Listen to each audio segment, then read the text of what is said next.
오늘 예배 세 번째 시간으로 예배 이전보다 더 사랑이라는 제목으로 말씀 증거하겠습니다. 예전에 흘러간 유행가 중에서 아주 오래된 연인들이라는 노래가 있습니다.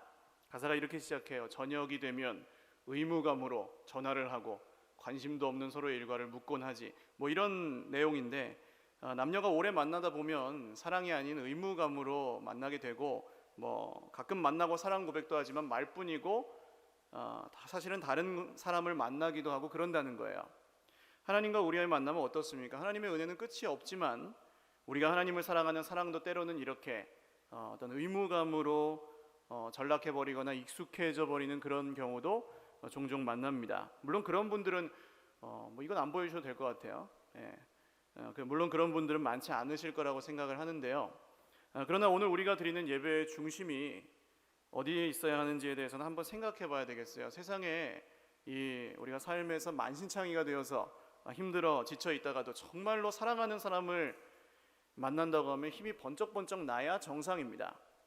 하루 종일 피곤하게 일했지만 집에서 기다리는 가족을 생각하면 또 힘이 나게 돼 있죠. 그래서 집에 갈 시간을 기다리게 되어 있습니다. 왜요? 사랑하기 때문입니다. 그 사랑이 우리가 힘들고 어려운 이 삶을 이겨낼 수 있는 어떤 능력이 되기도 합니다. 똑같습니다. 힘들게 일주일을 버티다가 주일이 되셔서 교회에 나왔는데 여전히 힘들고 똑같은 상태로 또 집에 가서 계속해서 힘들게 사시는 분이 계시다면 이 부분을 점검해 보실 필요가 있죠. 바로 사랑의 예배입니다. 오늘 이 본문을 통해서 우리가 하나님께 드려야 될 사랑의 예배가 어떤 것인지 함께 나누려고 합니다. 오늘 우리 속에 처음 사랑이 회복되고 이전보다 더욱 그 사랑이 넘쳐 흐르는 은혜가 있으시기를 주님의 이름으로 축원을 드립니다. 본문의 첫 번째로 드러나는 원리는 형제 사랑입니다. 특히 아픈 분들, 약한 분들을 사랑해야 합니다. 1절부터 2절까지 같이 읽겠습니다. 시작. 형제 사랑하기를 계속하고 손님 대접하기를 잊지 말라. 이로써 부지 중에 천사들을 대접한 이들이 있었느니라. 아멘. 창세기 말씀에 아브라함이 지나가는 나그네를 대접한 적이 있습니다. 그 나그네는 바로 누구였죠? 천사들이었습니다. 처음에는 아브라함이 천사들인 줄을 모르고 3명의 나그네를 손님으로 극진히 대접하는 그런 장면이 나옵니다. 그런데 말씀을 읽어보시면 아브라함이 손님들을 극진히 대접하고 시중들 때부터 아주 말씀이 좀 묘하게 바뀌는데요. 창세기 18장 9절에서 10절 말씀 한번 같이 읽어보겠습니다. 시작. 그들이 아브라함에게 이르되 네 아내 사라가 어디 있느냐 대답하되 장막에 있나이다. 그가 이르시되 내년 이맘때 내가 반드시 내게로 돌아오리니 내 아내 사라에게 아들이 있으리라 하시니 사라가 그 뒤 장막 문에서 들었더라. 아멘. 자, 처음에는 그들이 했으니까 이게 누구예요? 손님들이고 천사들이죠. 9절에 보시면. 그런데 10절에는 누구로 바뀝니까? 그가라고 바뀝니다. 분명히 3사람이었는데 한 사람으로 바뀌죠. 그리고 그가 이르시되 하고 말씀하시는 내용이 뭐예요? 하나님이 약속하신 약속이 20년을 기다린 그 약속이 이루어진다는 그런 약속이었습니다. 말씀의 내용이었습니다. 그 다음 13절로 가보시면 아예 바뀝니다. 13절요. 시작. 여호와께서 아브라함에게 이르시되 사라가 왜 웃으며 이르기를 내가 늙었거늘 어떻게 아들을 낳으리요 하느냐. 아멘. 남편은 100살이고 아내는 90살이고 하니 이 여성의 그 생리가 다 끊어지고 아이를 낳을 수 없는 몸이 된 사라가 이 이야기를, 아들을 낳게 해준다는 이야기를 듣고 막 속으로 웃습니다. 그때 누가 말씀하세요? 하나님이 말씀하세요. 분명히 지금 나그네들과 대화하고 있었는데 하나님이 아브라함에게 말씀하신 겁니다. 그냥 사랑의 마음으로 손님을 대접했을 뿐인데 그 손님이 하나님이셨고 하나님께서 아브라함을 만나주시고 말씀하셨고 약속을 이루어 주셨습니다. 이렇게 부지 중에 사랑으로 살다가 부지 중에 하나님을 만났던 그런 이야기들이 성경에 적혀 있다는 것이죠. 예수님도 동일하게 말씀하십니다. 마지막 날에 예수님이 다시 오실 때에 양과 염소를 구별하여 나누시는데 그 기준이 무엇이냐? 양은 오른편에 염소는 왼편에 두시는데 뭐라고 하세요? 내가 줄일 때에 너희가 먹을 것을 주었고 내가 목마를 때에 너희가 마실 것을 주었고 또 나그네 되었을 때 영접했고, 헐벗었을 때 옷을 입혀줬고, 병들었을 때 돌봐줬고, 옥에 갇혔을 때 와서 보았느니라. 그러면 이제 양들이 뭐라고 합니까? 우리가 언제요? 그러잖아요. 그럼 예수님이 또 뭐라 그러세요? 너희 중에 지극히 작은 자 하나에게 한 것이 바로 내게 한 것이다. 그런 말씀을 하십니다. 염소를 나누는 기준도 똑같죠. 내가 배고플 때 먹을 걸 주지 않았고, 목마를 때 마실 것을 주지 않았고, 우리가 언제 그랬습니까? 주님, 너희 중에 지극히 작은 자 중에 하나에게 하지 않았던 것이 바로 내게 하지 않았던 것이다. 그리고 이제 완전히 마지막에는 갈리게 되어버립니다. 즉 예수님을 믿는 믿음이 형제를 사랑하는 참 사랑으로 증거로 드러나야 된다는 그런 말씀이죠. 그러니까 이런 겁니다. 난 예수님을 믿어서 구원받았지 이웃을 사랑해서 구원받는 게 아니라고 믿습니다. 그래서 혼자서 예수님 잘 믿고 혼자서 내 길을 가겠습니다, 이렇게 얘기할 수는 없다는 거예요. 예수님을 진심으로 사랑하고 그분이 누구신지를 아는 사람은 반드시 형제를 또한 사랑하게 되어 있습니다. 할렐루야. 이것이 요한일서 성경에 수없이 나오는 원리죠. 요한일서 4장 20절 말씀 같이 한번 읽겠습니다. 시작. 누구든지 하나님을 사랑하노라 하고 그 형제를 미워하면 이는 거짓말하는 자니 보는 바 그 형제를 사랑하지 아니하는 자는 보지 못하는 바 하나님을 사랑할 수 없느니라. 우리가 이 계명을 주께 받았나니 하나님을 사랑하는 자는 또한 그 형제를 사랑할지니라. 아멘. 그러니까 미워하지 않는 정도로는 불충분합니다. 하나님을 내가 잘 믿고 나랑 별로 안 맞는 사람은 그냥 버려두고 살아가는 것은 사랑이 아니고요. 예수님이 말씀하신 대로 우리가 서로 사랑해야 된다는 거예요. 그러지 않으면 하나님을 사랑할 수 없다는 말씀입니다. 그러니까 내 속에 여러분 사랑이 없다고 느끼실 때에 그것을 그냥 성격이나 기질 문제로 생각하지 마시고 아주 심각한 영적인 위기로 받아들이셔야 합니다. 요한일서 4장 10절과 11절 말씀 한번 같이 읽어보죠. 시작. 사랑은 여기 있으니 우리가 하나님을 사랑한 것이 아니요 하나님이 우리를 사랑하사 우리 죄를 속하기 위하여 화목 제물로 그 아들을 보내셨음이라. 사랑하는 자들아, 하나님이 이같이 우리를 사랑하셨은즉 우리도 서로 사랑하는 것이 마땅하도다. 아멘. 이것이 내 성격과 기질에 따른 내 속에 있는 사랑이라면 그것은 원래 사랑이 많은 사람도 있고 원래 좀 차가운 사람도 있을 수 있습니다. 그러나 우리가 사랑하는 사랑은 이제 뭐예요? 내 것이 아니고 누구에게 받은 사랑입니까? 하나님께 받은 사랑입니다. 할렐루야. 그래서 우리가 서로 사랑하지 않는 것에 대해서 변명이나 핑계를 할 수 없다고 하는 것입니다. 이 원리는 이제 3절로 이어지는데요. 같이 읽겠습니다. 시작. 너희도 함께 갇힌 것 같이 갇힌 자를 생각하고 너희도 몸을 가졌은즉 학대받는 자를 생각하라. 아멘. 예수님처럼 하라고 하시지도 않습니다. 이게 무슨 뜻입니까? 어려움 당하는 형제를 보면 너 자신이 어려움을 당한 것과 똑같이 생각하고 도와줘라, 사랑해라, 그런 뜻인데요. 모든 율법은 사랑으로 이제 귀결되는데 두 가지죠. 누구 사랑, 누구 사랑입니까? 하나님 사랑, 이웃 사랑이에요. 근데 이웃은 어떻게 사랑하라고 하세요? 내 몸과 같이, 자기 자신과 같이 사랑할지니라. 할렐루야. 그 얘기를 지금 하고 있는 거죠. 여기서 오늘 우리가 드리는 예배는 고통당하는 이웃을 내 몸과 같이 사랑하는 예배여야 합니다. 할렐루야.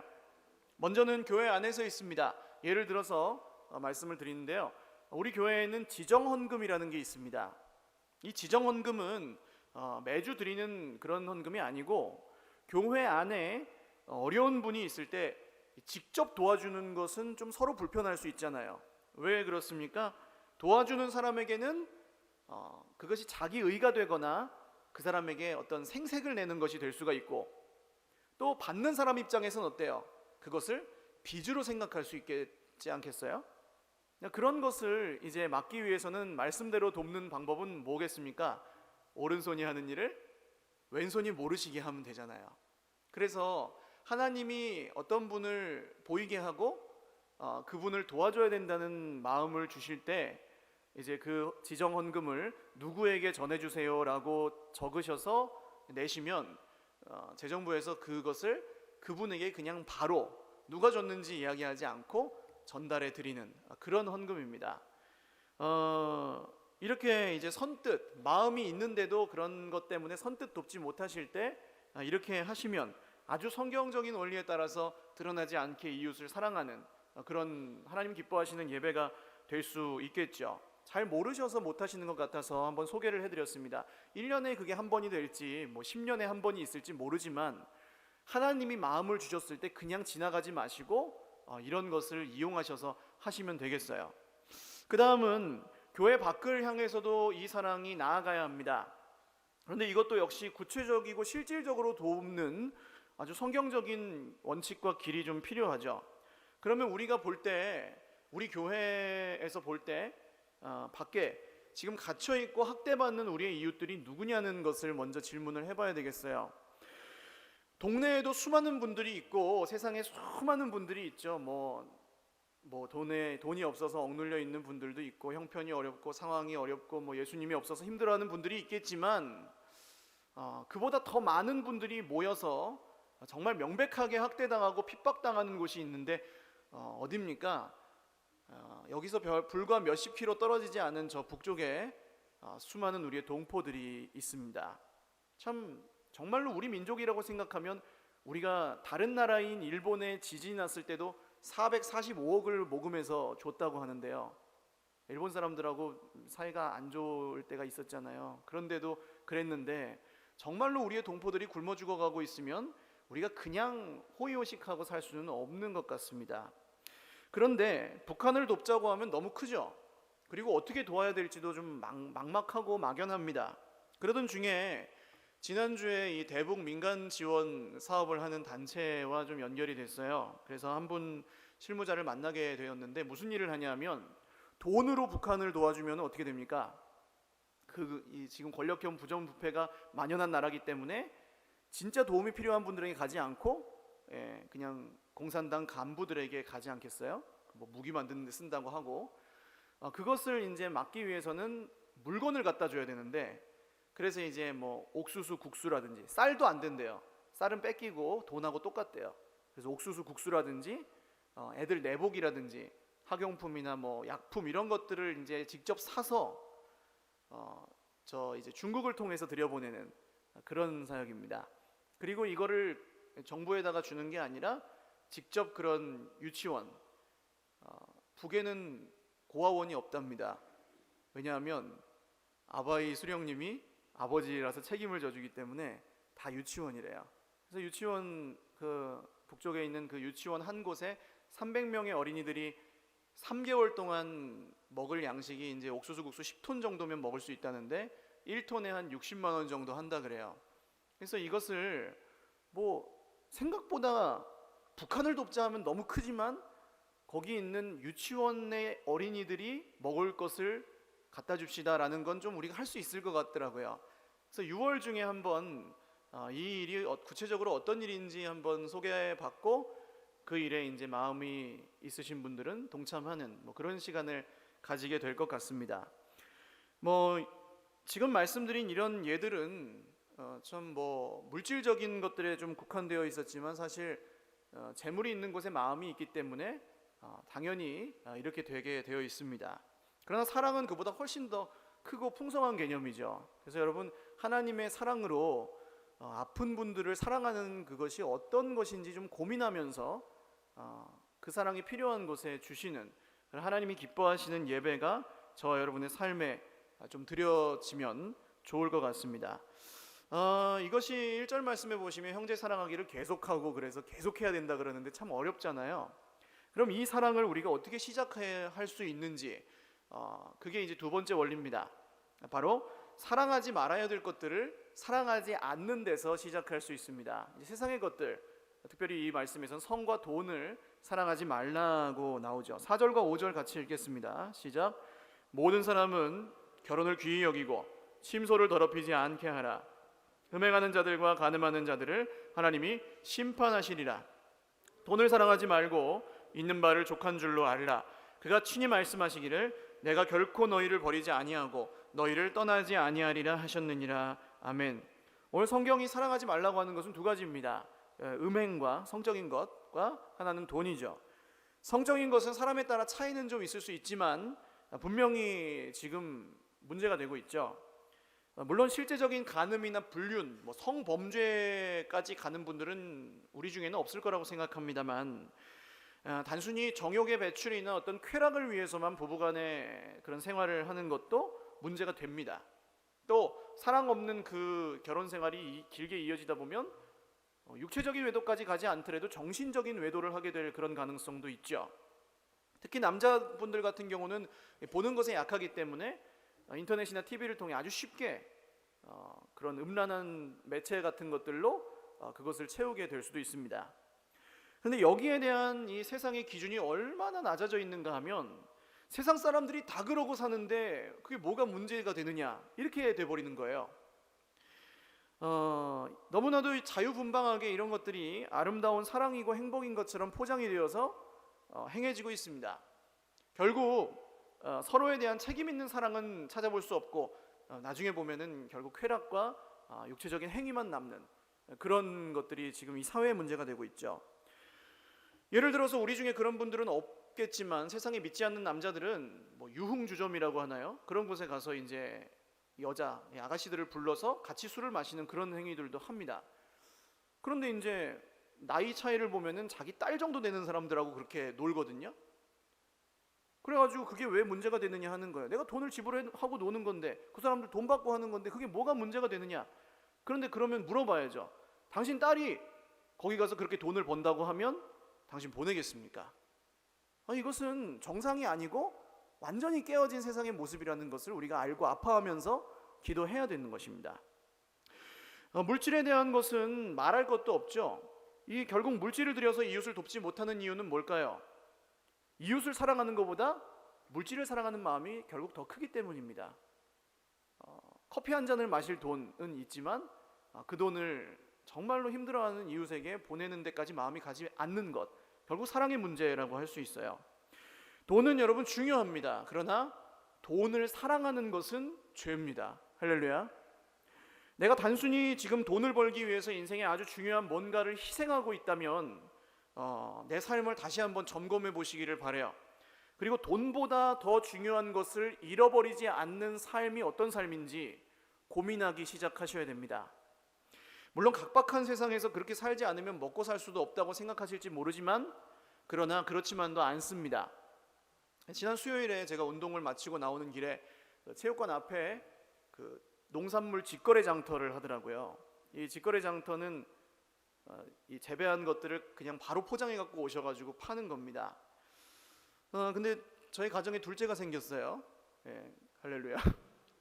둘째가 생겼다 그러니까 이 같이 운동을 하는 분이 축하한다고 집에 가서 국 끓여 먹으라고 아욱 한 단과 부추 한 단을 사줬습니다. 가격이 무려 2,000원, 한 단에 1,000원이에요.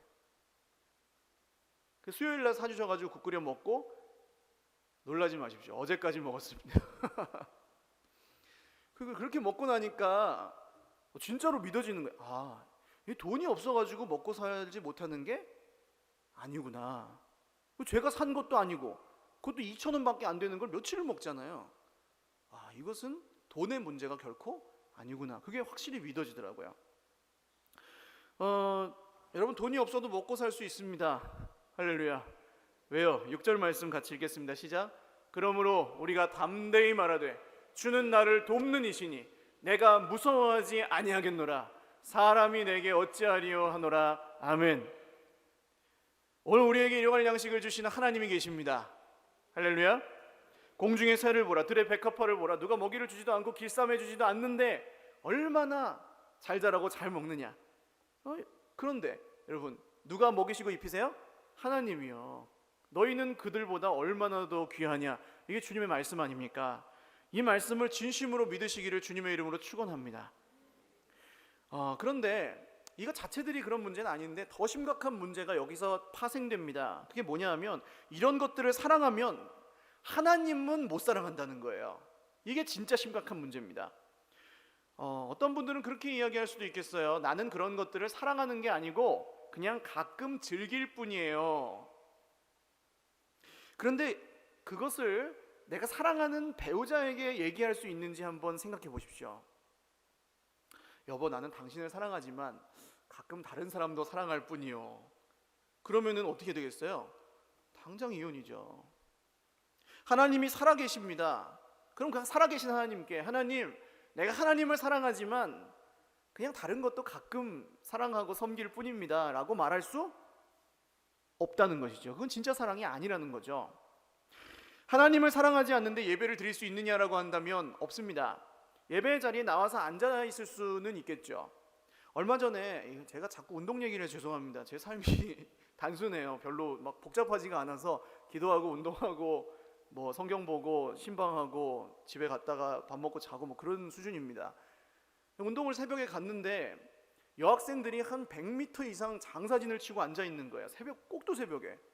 아니 얘네들이 다 어디서 왔나? 교회 나오라 그러면 뭐 늦잠 자서 못 오고 뭐 바빠서 못 오는 애들이 이 새벽에 애들이 왜 와 있나 했더니 물어봤어요. 궁금해가지고.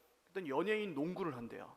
그날 그 오빠 부대예요. 그러니까 걔네들이 오빠를 보러 그 새벽에 밤을 샌 것 같아요. 아마 제가 보기에 밤을 새고 거기서 줄을 서 있는 거예요. 그걸 보면서 네 집 자식인지 한심한 이런 생각이 든 게 아니라 제가 감동이 됐습니다. 쟤네들이 그 콘서트장 같은 데서 오빠 사랑해요 하는 말이 거짓이 아니구나, 진짜 사랑하는구나, 그걸 감동이 되더라고요. 여러분, 우리가 하나님을 사랑한다는 사랑은 적어도 오빠를 사랑하는 사랑보다는 커야 되는 줄로 믿습니다. 그래서 우리가 예배 때 기뻐하고 환호하고 찬송하고 춤추고 뛰놀 수도 있는 것이죠. 여러분, 세상에 속한 것들이 그게 아무리 좋고 선한 것이라 할지라도, 내 마음에 드는 것이라 할지라도 하나님보다 더 사랑하는 것은 멈추시기를 주님의 이름으로 축원합니다. 그리고 진짜 사랑해야 될 하나님을 더 사랑하게 되시기를 주님의 이름으로 축원합니다. 그러면 우리가 진짜로 하나님을 사랑하기 위해서 살아야 될 구체적인 방법은 뭘까요? 세 번째인데요, 예수님의 말씀을 사랑하는 것입니다. 7절 말씀 같이 읽겠습니다. 시작. 하나님의 말씀을 너희에게 일러주고 너희를 인도하던 자들을 생각하며 그들의 행실의 결말을 주의하여 보고 그들의 믿음을 본받으라. 아멘. 먼저 이 하나님의 말씀을 전하는 사람들이 그 말씀대로 어떻게 살고 어떻게 죽는지를 보셔야 됩니다. 멀게는 이제 성경에 나타난 세례 요한이나 사도들, 제자들의, 선지자들의 이야기를 우리가 볼 수 있고, 또 가깝게는 우리 믿음의 선배들 중에 주기철 목사님, 손양원 목사님, 굳이 설명드리지 않아도 우리가 어떻게 살고 죽었는지를 아는 우리 믿음의 선배들을 보시면 되고, 그 다음에 가깝게는 오늘 우리에게 말씀을 전해주는 저 같은 사람을 보셔야 되겠죠. 이 7절 말씀은 굉장히 중요한 원리를 담고 있는데, 일단 말씀을 가르치는 저 같은 사람에게 주시는 말씀입니다. 말씀을 가르치는 사람이 말씀대로 못 살면 그 사람이 욕을 먹고 이런 건 괜찮아요. 죄를 지었으면 대가를 지불해야 되고 잘못했으면 벌을 받아야 되니까 그거는 당연한 거예요. 그런데 그거보다 더 큰 문제가 생기는데 뭐냐 하면, 말씀을 가르치는 사람이 말씀대로 살지 못하면 예배를 드릴 수 있습니까? 없습니까? 없다는 거예요. 그 사람이 인도하는 예배를 드릴 수가 없어요. 이게 진짜로 심각한 문제인 겁니다. 자기만 예배를 못 드리게 되는 건 괜찮은데 모든 분들이 다 예배를 못 드리게 돼 버리니까 그게 문제라는 거죠. 어떤 분들은 그런 문제가 보일 때 정말 위대한 믿음의 고백을 하시죠. 내가 사람 보고 믿는 게 아니라 하나님 보고 믿는다. 여러분, 그 믿음의 고백이 있으신 분들은 그 믿음 따라서 믿음의 선배들을 바라보고 예수님을 바라보며 쭉 가시기를 주님의 이름으로 축원합니다. 그리고 한편으로는 공동체에 그런 아픔이 생기지 않도록 말씀을 전하는 사람을 위해서 기도해 주셔야 돼요. 엊그제 읽은 책에 나온 구절인데, 김남준 목사님이라는 분이 쓰신 책이었는데 제 마음에 너무 와닿았습니다. 이런 구절이었거든요. 설교는 설교자다.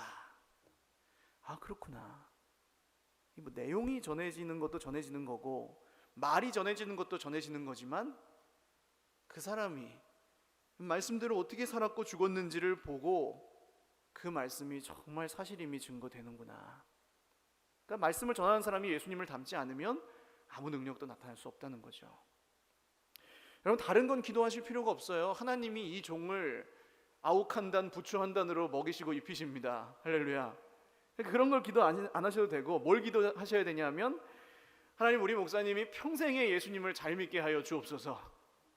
하나님, 평생에 우리 목사님이 예수님의 말씀만 사랑하게 하여 주옵소서. 하나님 평생에 우리 목사님이 자기 얘기하지 말고 예수님의 말씀만 잘 증거하게 하여 주옵소서. 그러면 문제가 없는 거죠. 그러면 우리 예배가 방해받지 않는 거죠. 한 가지 더요. 하나님, 우리 목사님의 믿음이 내가 본받을 만한 믿음이 되게 하여 주옵소서. 이런 기도를 여러분 생각나시면 하시면 안 되고 무조건 하셔야 됩니다. 그게 공동체를 사랑하는 사랑이 될 수 있죠. 9절 말씀을 같이 읽겠습니다. 시작. 여러 가지 다른 교훈에 끌리지 말라. 마음은 은혜로서 굳게 함이 아름답고 음식으로서 할 것이 아니니 음식으로 말미암아 행한 자는 유익을 얻지 못하였느니라. 아멘. 아마도 이 편지가 쓰여졌을 때에는 이 하나님의 말씀 외에 율법의 다른 교훈들도 따르고 있는 사람들이 있었던 것 같아요. 그게 이제 음식에 대한 얘기로 지금 여기에는 나오는데, 뭘 먹어야 되고 뭘 먹지 말아야 되고 어떻게 먹어야 되고 누구랑 먹어야 되고 그런 내용들이죠. 유대인들은 그걸 아직도 지키고 있습니다.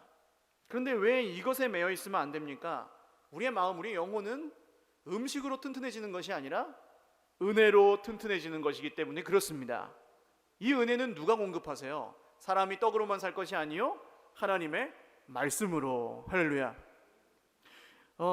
이것도 역시 핵심은 사랑입니다. 예를 들어서 아버지가 가족을 위해서 돈을 버는데 단순히 의무감으로 번다면 그것은 아버지에게 아무런 유익이 되지 않고 무거운 짐일 뿐입니다. 엄마도 마찬가지죠. 살림을 하고 밥을 하는 것이 그냥 단순히 해야 돼서 하는 거면 다 고통스러운 거예요. 먹을 만한 걸 해주겠어요? 그런데 그것이 고통이 되지 않고 그 안에서 생명의 역사가 일어나는 이유는 뭡니까? 사랑이 있기 때문입니다. 이 원리가 똑같이 적용이 되죠. 10절과 11절 한번 같이 읽겠습니다. 시작.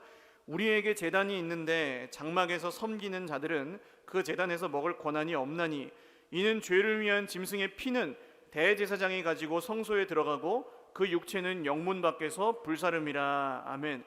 구약 제사 중에 속죄제라는 게 있습니다. 이 죄를 씻는 제사인데 이 속죄제는 피를 가지고 회막에 들어가서 속죄하고 고기는 절대로 먹으면 안 돼요. 진영 밖에 갖고 나가서 불태워버려야 되는 그런 제사였습니다. 근데 예수님이 이것을 따르셨죠. 오늘 우리에게도 제단이 있어요. 예수 그리스도의 피로 단번에 속죄하시고 구원하신 제단입니다. 근데 여전히 이것이 구약 제사처럼 그냥 해야 돼서 하는 그런 정도에 불과하다면, 그렇게 제사하는 사람은 그 제물이신 예수님의 살과 피를 먹을 수 없다는 얘기예요. 그래서 죄사함도 없고 용서도 없고 기쁨도 없고 감사도 없고 그런 겁니다. 그러면 우리는 어떻게 해야 됩니까? 그 제물이신 예수님의 살과 피를 먹고 생명을 얻기 위해서 누구에게 가야 되겠습니까? 다시요. 예수님의 살과 피를 먹으려면 누구에게 가야 돼요? 예수님에게 가야죠. 할렐루야. 12절 13절 같이 한번 읽겠습니다. 시작. 그러므로 예수도 자기 피로써 백성을 거룩하게 하려고 성문 밖에서 고난을 받으셨느니라. 그런즉 우리도 그의 치욕을 짊어지고 영문 밖으로 그에게 나아가자. 아멘. 이 영문 밖이라는 것은 일상생활과는 구별된 이제 그 밖입니다. 생활 터전의 밖. 그리고 아무도 별로 가고 싶어하지 않는 곳이죠. 근데 그곳에 누가 계세요? 십자가에 친히 제물이 되셔서 죽으신 예수님이 계시다는 거예요. 거기에 예수님은 자기 피로써 우리를 거룩하게 하시려고 친히 제물이 되셔서 예루살렘 성문 밖에 십자가에서 죽으셨습니다. 예수님이 드리신 온전한 제사는 우리를 사랑하셔서 자기 자신을 제물로 드리신 사랑의 제사였습니다. 예수님이 십자가에 죽으실 때 우리에게도 마찬가지예요. 예수님이 십자가에 죽으실 때 십자가 밑에까지 따라갔던 사람들이 있습니다. 누굽니까? 예수님께 배웠던 제자들은 여러분 어차피 믿음이 좋은 사람들이 따라간 게 아니에요. 믿음은 다 없었거든요. 예수님이 부활하셨을 때 거의 한 사람도 믿지 않았습니다. 제자들 중에도. 그런데 예수님을 따라 영문 밖에 십자가까지 나아간 사람들은 누구예요? 예수님을 사랑했던 여인들입니다. 여인들. 남자 철저하게 가르침을 배우고 따랐고 막 내가 죽어도 다른 사람 다 버려도 예수님을 버리지 않겠습니다 했던 사람이 아니고, 예수님을 사랑하고 정말 연약하고 별로 성경에서 대접받지 못했던 여인들이 예수님을 끝까지 따라서 영문 밖에까지 나아갑니다. 또 사랑하니까 제자들은 다 두려워 떨고 있는 3일 후에 여자들끼리 무덤으로 가죠. 그러면서 막 걱정해요. 남자들은 왜 안 따라와가지고 우리 돌을 어떻게 굴려? 막 이러면서 걱정하잖아요. 여자들이 왜 그 무덤으로 그 새벽에 무서운데 갑니까? 사랑하기 때문이었거든요. 그리고 여러분, 사랑하는 그 사람들, 사랑하는 그 여인들이, 막달라 마리아를 비롯한 이 몇몇 여인들이 어떤 증인이 됐습니까? 그 무덤에 갔을 때 부활의 첫 증인이 되었습니다. 할렐루야. 예수님은 이 땅에 일하러 오신 분이 아닙니다. 임무를 완수하러 오신 분이 아니고 우리를 사랑하셔서 오셨습니다. 성경은 처음부터 끝까지 예수님이 하신 일보다 먼저 예수님이 우리를 얼마나 사랑하시는지에 대해서 증거하고 있죠. 오늘 우리가 드리는 예배는 일이 아닙니다. 그래서 의무감으로 드리면 안 됩니다. 예수님을 사랑하는 것이 우리가 드릴 예배입니다. 신자의 의무로 드리는 예배는 온전할 수 없습니다. 더 중요한 것이 생기면 반드시 우선순위에서 밀려나게 돼 있어요. 그러나 사랑으로, 예수님을 사랑함으로 드리는 예배는 우리의 생명과도 바꿀 수 없는 우리 인생의 전부가 되어서 하나님의 생명과 하늘의 자원이 우리 인생에 쏟아지는 은혜의 현장으로 바뀌게 됩니다. 이 예배를 통해서 하나님 말씀을 주시죠. 그리고 언제나 말씀의 은혜는 사랑으로 결론이 납니다. 복잡하지 않습니다. 우리가 예배할 때 마음이 움직이는 지점도 여러분 다른 데서 움직이지 않습니다. 하나님이 얼마나 우리를 사랑하시는가. 할렐루야. 그 사랑이 성경을 통해 해일처럼 정말 밀려올 때, 십자가의 그 은혜가 정말로 내 마음에 감격이 될 때, 우리는 내가 뭘 하고 못하고 그게 중요합니까? 그때? 안 중요하거든요. 이 자격 없고 이 연약한 나를 하나님이 너무너무 사랑하시는구나. 거기서 우리의 마음이 무너지고, 우리의 죄가 무너지고, 우리의 모든 정욕이 무너지고, 하나님을 사랑하는 사랑이 응답되게 되는 것입니다. 사랑하는 여러분, 행위가 아닌 사랑으로 그 사랑에 응답하는 은혜가 우리의 모든 예배 가운데 있으시기를 바랍니다. 이 사랑의 예배는 우리 인생을 반드시 달라지게 합니다. 이제 14절에 16절 말씀이 오늘 말씀의 결론이 되겠는데요. 14절 같이 읽겠습니다. 시작. 우리가 여기에는 영구한 도성이 없으므로 장차 올 것을 찾나니. 아멘. 여기서 장차 올 것은 완성될 하나님의 나라를 의미합니다. 예수님 다시 오실 때 완성이 되죠. 그런데 기다린다고 하질 않아요. 찾는다고 합니다. 기다린다는 표현도 맞지만 충분하지는 않습니다. 왜 그럴까요? 사랑하면 찾게 되어 있습니다. 내가 사랑하는 사람이 서울에 살면 그 사람 올 때까지 기다리는 게 사랑입니까?